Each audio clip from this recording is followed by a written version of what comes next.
What's up, everybody? Your boy Pat with another edition of Second Take. And I really wanted to make this real quick. I don't really do a lot of videos on the weekend. I normally do them during the week, but this one I was kind of doing something, and I had a couple minutes to go into Best Buy real fast, so I went in and checked out the Galaxy S8. Now, for me personally, I didn't think I would be purchasing the Galaxy S8, and this was before, you know, I saw the phone or anything, just going off of based off what I saw on the computer, the internet, and then also based on just people talking about the phone. And I thought it'd be kind of cool to have a S8. Obviously I want to get the new one, but I didn't really feel like this was the one I wanted to get. Obviously I came from a Note 7, so for me to go from a Note 7 and then having to give that phone away because of the battery issues and get the S7. The S7 is an awesome phone, which is what I have now, and I'm recording on it right now. But coming from a Note 7, man, I immediately saw the S7 as a downgrade. So I was kind of disappointed that I had to get an S7. And here's hoping that when the Note 8 comes out, that Samsung does something awesome for people who had Note 7s and unfortunately had to give that phone up. Hopefully, a trade-in or some type of discount or deal, whatever. They could just look at your phone records and go from there. But anyway, this video is about the S8. So the S8, there's a couple of things I didn't like initially. One was how YouTube was not optimized to fit into space because of the ratio aspect, or the aspect ratio is a little different from traditional 16:9 or 4:3 phones that we're accustomed to. Samsung has traditionally went to a 16:9 ratio aspect, or aspect ratio. I keep saying it backwards. But this one's a little bit different. It's kind of got its own proprietary ratio, and I think the LG G6 kind of uses the same thing. So it winds up cutting off and really distorting the image when you watch YouTube videos, which is, what I do a lot of, is make YouTube videos.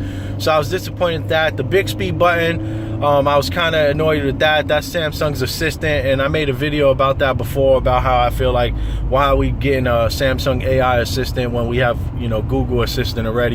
So I know Samsung always wants to compete and try and do their whole thing, make it, as one-dimensional as, within the Samsung ecosphere that you can be a part of. So now, I wasn't opposed to the Bixby button where it was at. It was kind of cool. It had a nice clicky sound.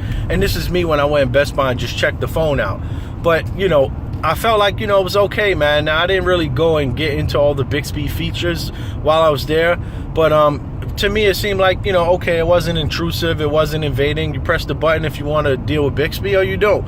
So I don't, know why people are really making that a big deal. You either like it or you don't. I'm sure there's plenty of things on your phone right now that you don't even use, or you don't even know that's there, or it's there and you just don't care for it. So stop all the hate. It's another option. If you like it, use it. If you don't use it. But the screen, I must say this, I put my S7 versus that side by side. The S8 is taller. The S8 is a little bit, as far as thickness, it's a little bit thinner than the S7. And then it's a little bit slimmer as far as wide. So when you're holding it in your hand, it actually feels smaller than the S7. So it's gotten smaller. As far as how you hold it, it feels a lot easier to hold. It's taller, obviously, bigger phone. But the screen is freaking amazing. I thought this screen was awesome, but man, when you see that you don't have these the metal on the top and bottom anymore, and it literally just is all screen. It's got some black bars up there, but that's all made out of glass. Man, the screen blew me away. The screen absolutely blew me away. The way the phone looks and feels is amazing. And another thing it actually does a little bit better is with this phone, I have a case on it, obviously, but without a case, the edges are really smooth, but you can feel a little bit as the edge gets drawn down to the side, a little bit of sharpness where the frame actually holds the glass in place.